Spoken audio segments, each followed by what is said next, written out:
In my presentation, I will be popping between a couple of different windows, so just bear with me. But my name is Matt Kushin. I'm an associate professor in the Department of Communication at Shepherd University, and I'm really excited to be here to speak with everybody today. First off, thank you for inviting me. I really enjoyed Jonah and Mary and Leo's talks this morning. And so my talk will be a little bit different in that I'm going to talk you through an activity, so an assignment or a little activity you can do with your students in class. There will be two handouts that I believe Haley is going to send around after the presentation that you can use, and I'll pull them up and I'll show them to you today. So a little bit about me. I'm an associate professor and I teach in a communication department at Shepherd University. I know that Leo had mentioned that he teaches online for WVU, West Virginia University, and I believe Karen Freeberg, who will be speaking later, is also associated with West Virginia University. So three people in the Digital Marketing Summit with a relationship to West Virginia. So go Mountain State, I guess I would say. Okay, so I am the author of a brand new book. It was actually published this week. And although that is a shameless self-plug, the reason why I mention it is because the two activities that I'm going to talk about today are available in the book, and there's more information about them in the book. I would say I'm best known for my blog at mattkushin.com, where I talk a lot about teaching social media, and there are a lot of activities and assignments on there. So if you want to learn more about me or check out some of the stuff I've been writing about since 2013, hop on there. And I was proudly the Stukin Professor of the Month in November 2018. Okay, so a quick preview. We are going to go over what an audience persona is. If it's something that you're not familiar with, if it's something that you are familiar with, it'll be a quick refresher. We'll talk about what Facebook Audience Insights is. We'll talk about how to use Facebook Audience Insights to create an audience persona. So I will pull up Facebook Audience Insights, and we'll have sort of a little mock scenario that we'll walk through. I will show you the Facebook Audience Insights activity sheet, which was one of the activity sheets that will be sent around, and which I mentioned is also available in the book. And then I'll show you an example of student work using this activity. And then we'll talk about how to take the data from Facebook Audience Insights and hopefully other data that you have to start to actually create a fictionalized audience persona. There's an activity sheet also with that, which we'll go over, and we will have time for questions. So I'm going to jump right in. So an audience persona, sometimes also called a buyer persona, and probably goes by a couple other names. I'm going to use all of these as synonyms. I'm just going to use the word audience persona, is something that's created to represent an ideal or sort of a prototype of your audience. So it might be your customer, right? Who is the person that buys your product? Who is this person? How do we create them in a way that they become relatable? So it's a fictionalized person, but it comes from real data. So it comes from real research and data. So you could go into your classroom and you could talk to your students and say, okay, who buys, this widget? Who buys shoes? Who buys our product? Whatever it is. And of course, they could dream somebody up and create a fictional person. That could be fun, but that person might not at all represent the actual data. So we're going to try to combine real information, real data to create a person. It's going to contain information like about the person's background, so maybe where they live, maybe whether or not they have children, are they married, these types of things. It can contain information about their views. So how do they view the world? Might be political, views and social issue views, but it could also be other things like how do they, how do they value education? How do they value family time? How do they value their own time? How they spend their time? What motivates them? So these might be things that motivate them, to not have things, so sort of fear-based motivations, things that they want to reduce. But these also could be things that get them up in the morning. So why do they get out of bed? What helps them sleep well at night? What keeps them up at night? These, all these different things that are behind why we do what we do. So why is an audience persona useful? Well, imagine you work in a really large company or even a small company. You're going to have different teams, and in that company, they might all be working together towards a common goal, but they may not understand who their audience is. And so you've probably read books or heard sort of famous cases of companies that will have, let's say a red chair in the boardroom, and that red chair represents their customer, or they have a big poster on the wall, or an art sketch done up, or some other way in which they're trying to get all of these different teams to be thinking about, who this customer is, or who this target audience is.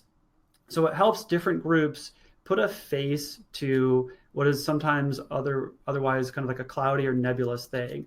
So if everyone in your company is saying, well, we sell widgets to, single adults in age 20 to 25, well, that's great, but that's kind of vague. So how do we actually put a face to a name and get everybody on the same page? So audience insights, audience personas, I should say, are built through research.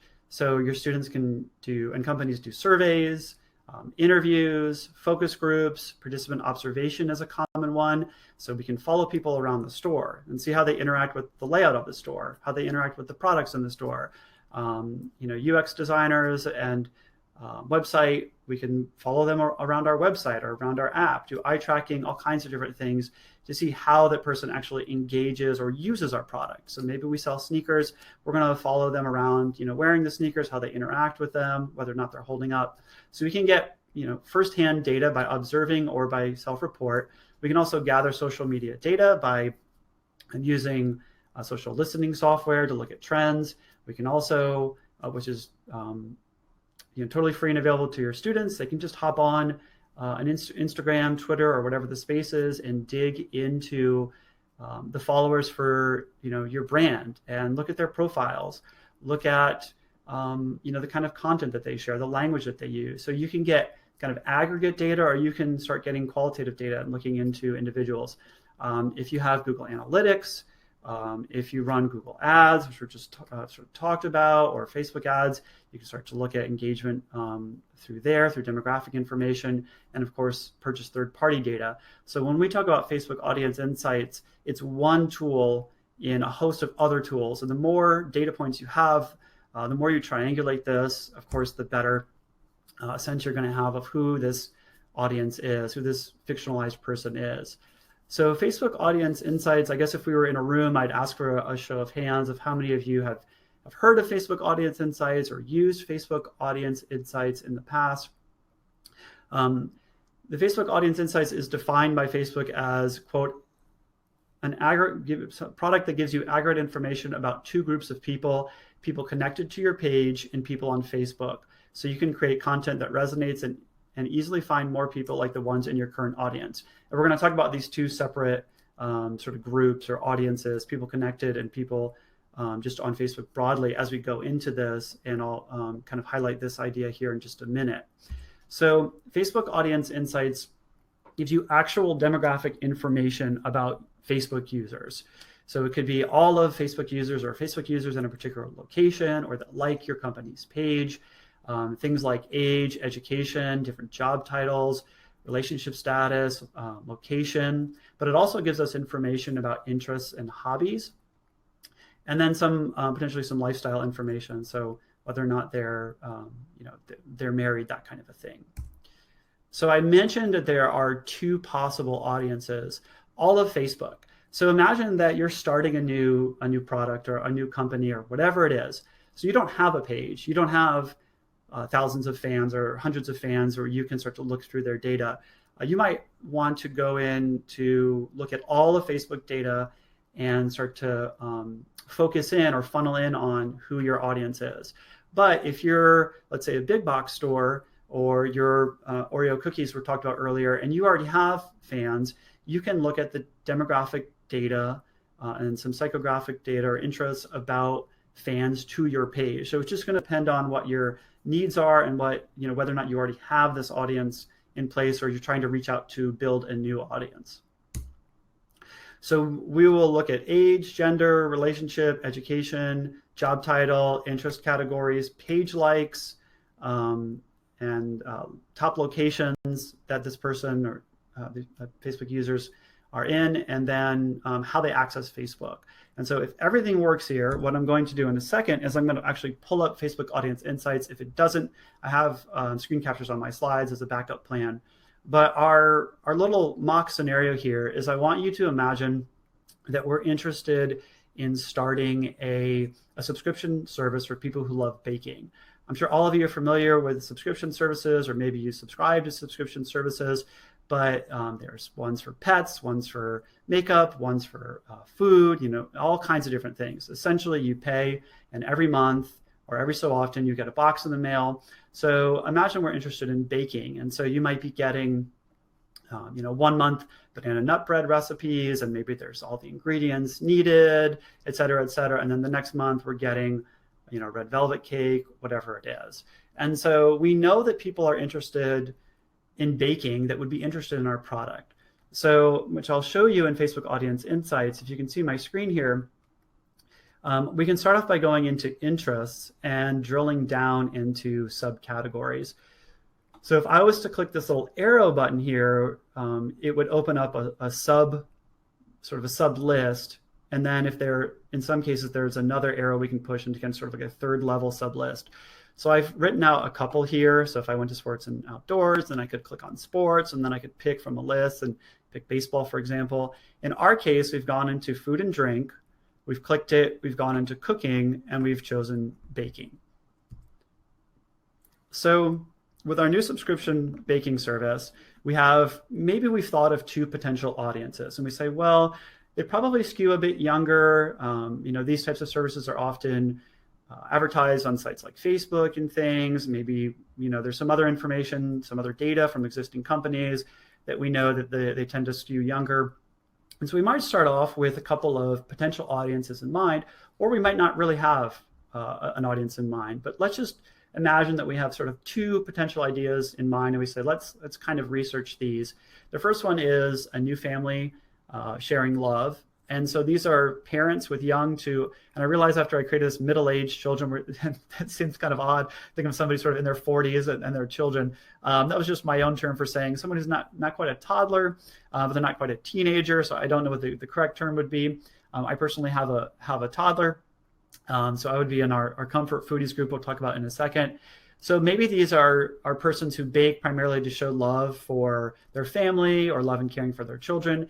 I know that when I was a kid, like the happiest day of the year was always my birthday, because my mom would make a double layered chocolate cake. And so to me, I saw that as her way of showing that was the best present I could have. That was her way of showing her love to me. We might have some information that says they live in rural areas. Again, I've kind of made this up, and they're maybe a little bit older. So they're maybe 35 to 44. And then we might have comfort foodies. And these are people who are early on in their career. Maybe they're single, maybe they're recently married or considering getting married. So they're kind of in the family starting stage of their life. Maybe they're pet owners. I'm aware of data that a lot of younger people own pets. They may have very young children, so maybe they have toddlers, maybe they have infants, that kind of a thing, and maybe they live more in cities and suburbs, and they're sort of 20 to 34. So we might have started to develop these and say, okay, well let's look at more and see if this bears out. So I'm going to try to switch over now to Facebook Audience Insights, and if it doesn't work, just let me know. But I'm going to drill into this audience here, which is going to be 25 to 34 and 35 to 44, because as you'll see, for the most part, it overlaps with our target audience, and it's not quite the 20 audience, but these are the way that Facebook sort of parses data points. So let's try to see if we can make this work here. And I'm going to switch.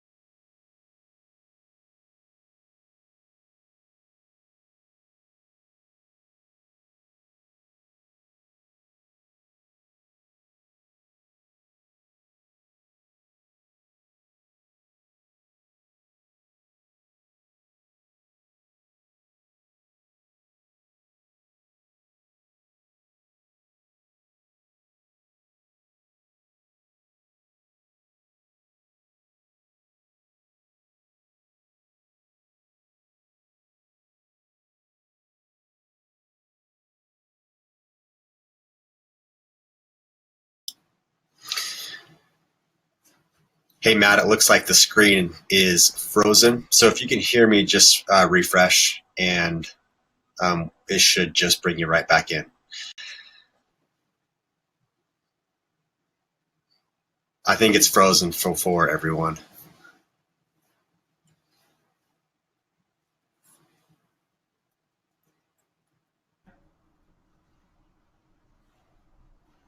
Can you hear me okay? Yep. Oh, sorry. Have you been able to hear me this whole time and just kind of went out for a brief second? So as soon as you went to transition out, it just froze. Okay. And then you Okay. just got So back in. okay. So I'll switch over, and then I realized what I did to fix it. So I should, if it happens again, I'll be able to fix it. I might just go out for a quick second. Great. Okay. So we are going to go to this one here. Okay. So everything else should be pretty smooth. Yeah, now we're seeing your screen. Okay, so you can see audience insights here, and I've already clicked Facebook, so to be able to see everybody on Facebook, and to kind of demonstrate, I can come in, go food and drink, come down to food, and where did we go with baking? We lost. Oh, cooking. I'm sorry, wrong one. Let me pick baking. So as you notice, as soon as I did that, the data changed. And so what we're seeing here, the blue is our audience. And so the gray behind it is all of Facebook. So it's like the average Facebook user, so to speak, or the aggregate data on Facebook versus our audience. What we're immediately seeing is that 77% of them are women and 23% are men. And we're seeing that about 24% of those women are ages 25 to 34 and 21, 35 to 44. So as I click into any data point here, it updates the data and is filtering for that.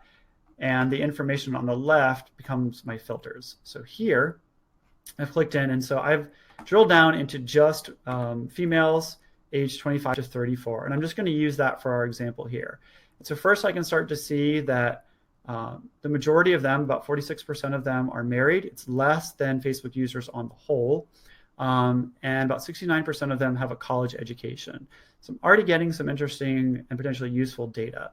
I can see that 59% more than the average Facebook user. This person works in healthcare and medical services, and we can see some other popular career fields: food and restaurant, makes sense, sales, administrative services, and so forth. And so now in just a couple of clicks, I'm already getting a little bit of potential information that could be useful. If I was to make some Facebook ads, maybe I can start to think about this audience, the type of imagery that might work around these types of trends. So, health and medical services, etc. But what I can also do is come over to page likes, and I can see immediately these are top categories for this audience. Again, for women aged 25 to 34 who like baking. And so I can see, and I could actually click through, which I don't want to be hopping around all different screens here, but I could actually click through these and start to dig into their Facebook page or this topic and say, okay, what is, how do they interact with their customers? What color schemes are they using? What type of imagery they're using? And sort of pull that information and learn about them. And some of these you might be familiar with, and some of you might not. As someone, as I mentioned, has a 2-year-old, Pampers is a household name for us. And Carter's just clothes for young children, etc. And so we're getting an idea of what they're interested in, top categories they're engaging with on Facebook. I can also come down, and again, I could actually click on this and start to look at Facebook pages that they're associated with. So Target Littles is the Target store, clothes for little children. And I can get a sense, as it's Saved by the Dress, a clothing company, of what they're interested in. And I'm going a little bit fast for time purposes, but we could really start to get a lot of useful information about who this person is and how they do things. We can also get information about where they're located. So we see some different cities: Oklahoma City, Pittsburgh, Memphis. And again, the percentage is the percent more likely than the average user on Facebook. And then I could pop over to activity, and this is their sort of engagement levels with Facebook. And I can see that 67% of my audience is on Facebook mobile only. So they're accessing Facebook entirely through mobile, and 62% of them through an iPhone or iPod. Their engagement with Facebook is pretty high, so it might be a good place for me to run ads if I wanted to go in that direction. They're clicking on ads significantly more than the average Facebook user. They're engaging in posts and commenting. And so as I take time in the classroom and I start to develop this information, I can then have my students start to develop, start to put this information together onto an activity sheet. And so the first of these activity sheets here is the Audience Insights activity sheet. The top is just how to get to Facebook Audience Insights. It just provides you a quick bit of information to access it, because it can be a little bit challenging to access, just to kind of Google it and try to find it. But this is an activity sheet I use in my classroom. It says, hey, go on here and do these things, fill this out information. Here's an example. And this example is derived from the scenario I just talked you through. So this idea of a subscription service and baking. And so we've decided that the person is a recently married 27-year-old woman named Sandra Smith. She's a university graduate from a mid-sized city in Tennessee. She works in healthcare. Her interests include family planning, healthy and earth-friendly products. I went a little fast there, but Honest Company and some Ben & Jerry's and some of these types of companies were listed in interests, cosmetic budget-conscious shopping, so Target, Carter's, etc. And so the bold here is what the students come up with, where the person, who they are, sort of some demographic information about them. And then I have the students in brackets here putting what they found, right? So what were the numbers here, so to speak, to back up what you're saying. And I just chose 27 sort of at random because it was within the 25 to 34 range. And I picked Nashville because one of the cities. But you can see here the different data points. So now we have these data points. And we say, okay, so what are we going to do with these data points now? Well, we need to start to build, again, this fictionalized person. We want to humanize this person. And this isn't quite enough to do that. So if you have other data points, we're going to bring those in, surveys, interviews, etc., as I talked about. But you can just do this activity with Facebook Audience Insights just to give your students that opportunity to learn from it. So the next activity sheet, which will be shared, is an activity sheet to start to build out this person, to sort of to develop who they are. And so that's, again, just a sort of a cover sheet. What I have my students do is I give them this activity sheet, and they take the data they've gathered from Facebook, from social media, wherever it is, or just Facebook Audience Insights, and I'll have them go to a site like Pexels or Pixabay and just get a headshot, sort of a stock photo headshot, put a face to this person, give them a name, an age, gender, a location, and then we start to describe their backstory. And so these are just prompts that you can use, but feel free to modify them for your purposes, for your client, your class client, however your course is set up. My class is a social media class, so you'll see all of these questions are based around social media. Questions like, what is their backstory? So why would they subscribe to our let's say our social content? What is it that our client can bring to the table for this audience member? What problems can our client help them solve? Or is our social content, our product, whatever, going to help them solve? How do they prefer to be communicated with? So the tone, friendly, down to earth. What is it? What is their ideal experience with our product, our social media, our store, whatever it is? And this is one I use for my students, but it could be for people in your company, in your class, or whatever. What do you have in common with them? What do you bring to the table? How can you relate to their needs or understand their pain points? These types of things. So have them kind of think that through and talk about that person, their needs, their motivation, their views, and how we might share those same views, and then be able to bring out content ideas that can resonate with them. And then what are some emotions that you want the person to experience when they're interacting with your social media content, your product, your service, or whatever it is. And so again, you can modify these questions. There's certainly a lot more that we could come up with, but as they're building this out, they're now thinking data to motivations and views to real, fictionalized person, but a real person that they can envision.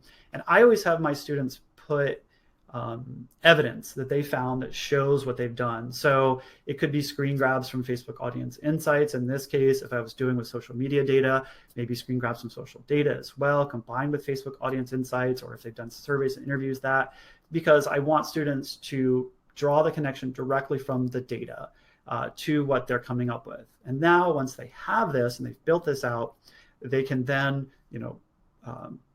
write a little story for who the student is, or who the fictionalized person is, have them come up and talk who this person is to the rest of the class. However you want to take this information and then parlay it into humanizing it even further and telling the story of the person.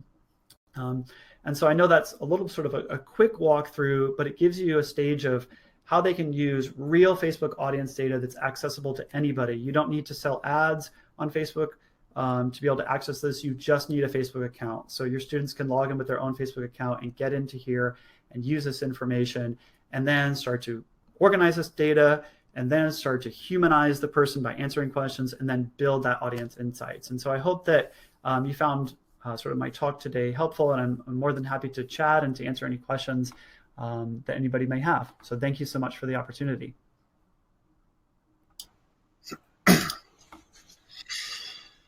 Matt, thank you. All right, so we'll open it up to some Q&A, and we'll field some questions that are coming in. So if you just tuned in and you jumped in sometime before, right before, during Matt's presentation, now is the time to clear anything up or ask Matt any questions about these this persona project that he uses in his classroom. So Matt, I have a question for you. Mm-hmm. Have you done a workshop, maybe more in detail than just this presentation, but have you ever done a workshop on how an instructor who might be new to Facebook advertising can build out this persona project and incorporate it in their classroom? You're asking, have I presented a workshop to other professors on this? Mm-hmm. No, I haven't. No, I haven't. Okay. That might be something. I don't know if anyone else in this room is interested, but I'm just thinking for those instructors or educators who don't have as much experience in Facebook advertising as you do, if that would be something that people might be have interest in maybe jumping on a workshop or something. Yeah, I'd certainly be interested in presenting one if people are interested. I would also say that on my blog at mattkushin.com, there is a blog post that goes into detail about this activity. If you just search Facebook Audience Insights, but I'd absolutely be interested in something like that. Awesome. So we can connect afterwards and see if we can line something up like that. Sure. There was some questions about the second handout. I don't know if my team's been able to post that, but just so you know, it'll all be included in the email recap with the slide deck and video presentation. So if you don't see it somewhere right now in the webinar, you'll get both of the handouts that Matt has provided for us. So a question came in from Amy. Do you have completed student examples? I'm guessing. Sure. Yeah, great. Sure, I can show that. Sorry, I kind of talked over you. I apologize. Oh, no problem. To show that? Sure. Sure. So we had a client that we worked with last semester in the pet adoption space, an online startup. And so this is an example from a team of 5 students from that class last semester. And so again, they started with interest, but you could start anywhere. You could start with just a percent of children or what have you, but we're trying to narrow down. And so they used pets, the interest when going into that box and kind of clicking down pets, pet adoption, and animal shelter. That was relevant for our client. And so they developed a single 21-year-old woman named Alexis Miller, college student from Chicago, who works in clothing merchandising, again, based on the data, and I'll pull up the data here in a second. Her interests included progressive thinking, nostalgic entertainment, snack foods, and building a career. And so that group of students turned this exact screenshot into me, along with the data, which I'll pull up in a second. And I won't read through all of it, but they developed, again, it's female, 21 and a half, Chicago, Illinois. The estimated household income is something I didn't put into the activity sheet, but I've had my students do. Facebook Audience Insights doesn't provide this information in the United States anymore, but you could have your students do some Googling around median incomes for careers, and there's data on there that you can find depending on the career, but a lot of times you can, if that's helpful, the occupation and sales, et cetera, et cetera. And so just a couple of screen grabs that these students turned into me. They kind of went with Chicago, Illinois as it was the top, but these are all popular cities. Of course, these are major metropolitan areas, and so of course there's heavy representation across a larger city on Facebook. and then they went with sales, right? As you can see, this was, pretty high on average. We also could have gone with food and restaurants, as food and restaurants is high here. It's actually 116% more likely, but we can see this is a large audience, of their target audience working in sales. As we mentioned here, we had an overrepresentation of women in this particular audience. And then relationship status, a lot of them being single. And then, sort of interesting here, and this is very different data than the data that I just showed in my example in terms of categories, office supplies, women's clothing, household supplies, retail. So these are different. We were looking at things in our data from our example more aimed at, having young children, jewelry, fashion, these types of things. And then the Facebook engagement was also pretty high, and these are pretty similar to what we had. So that's just a real quick example of student data. Great. Now, forgive me if you mentioned this, but how do you evaluate your students on this work? How do you grade? What's your process for that? So there's different ways in which, so I look at this as an activity. Like, did you complete this classroom activity? In terms of what I do is I have what I call participation challenges. I feel like assignments. It's a word that students go, but challenges is like exciting, like, hey, I'm going to challenge you. So I do a lot of participation challenges, and they're in-class activities. And I go around and I help the students. So if I'm teaching this in the computer lab, I'm coming around and we're having conversations. And then I have a lot of my stuff is team-based stuff. So I have one group turn it into me, and I'll skim through it and make sure everything is sort of okay and they're getting it. And I'll provide them feedback if they're not, either written or I'll just talk to them. So the first stage is I take it as a participation assignment. Were you here? Did you do the work? Did you do it sort of with the sort of full intent? Like, did you give it an honest go? And then all of my activities tend to build into something bigger. So this is one step in them developing a larger plan. So in the campaigns class, which is the example that I used, the students are building a full audience persona that's going to go into a whole campaign plan that they're going to turn into me. And so that's one, let's just say, element in a document that might have 5 or 6 elements. And so then I'm grading it at that level of, okay, did you then take the survey data that I had you do and add it to this Facebook audience insights and maybe other information that you gathered by doing research on, let's say, pet adoption in this case. In the social media class, the students are doing a social media audit assignment, and they're doing a social media strategic brief. And this builds off of the audit, and we go into the strategic brief, and now they're starting to gather this information, and they put together this data. And then in their strategic brief, they have to build that audience persona, which was the second sheet that I went over. And so they turn, again, that one in as participation on a different, like on sort of on the next day, but then it's their data, their completed thing is in the assignment. So it's graded, more fully, right, as part of a larger assignment. Gotcha. Another question comes in from Scott with some commentary. This is really cool, Matt, but I'm skeptical because I think that simple personas built solely around target market needs and values that Facebook can't know would perform just as well, if not better, than personas with this added Facebook demographic interest detail. Mm-hmm. What is the real value of the Facebook Insights data? So I agree. The more data points that you have, and in my opinion, and of course there's analysis by paralysis by analysis, you get too much. But to me, if there's data points that are out there that we can get access to, even if it's just to confirm something, even if it's to say we did all this other research and we know that our audience is or is not into in this space, then there's a value to be had. But I definitely agree that go out there and get, I think more than anything, survey, interviews, firsthand data that we can gather to help us. So to me, the value of this, to get to the question, is either can be confirmatory or sort of whatever the opposite of that would be, right? It doesn't confirm what we're thinking or what we're seeing, what we're finding, or also can be a launching point. So even though I might have my students do this in, like I said, in the social media class to get them getting an idea and learning what an audience persona is, I'm also making sure that they're using other data points to build this person.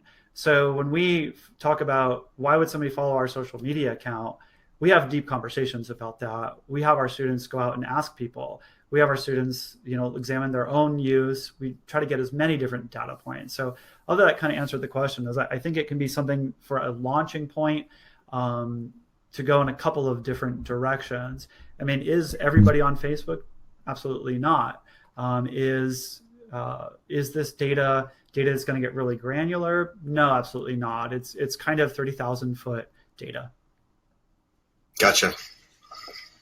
Awesome. So I don't see any more questions in the queue. So I think we've covered them all, Matt.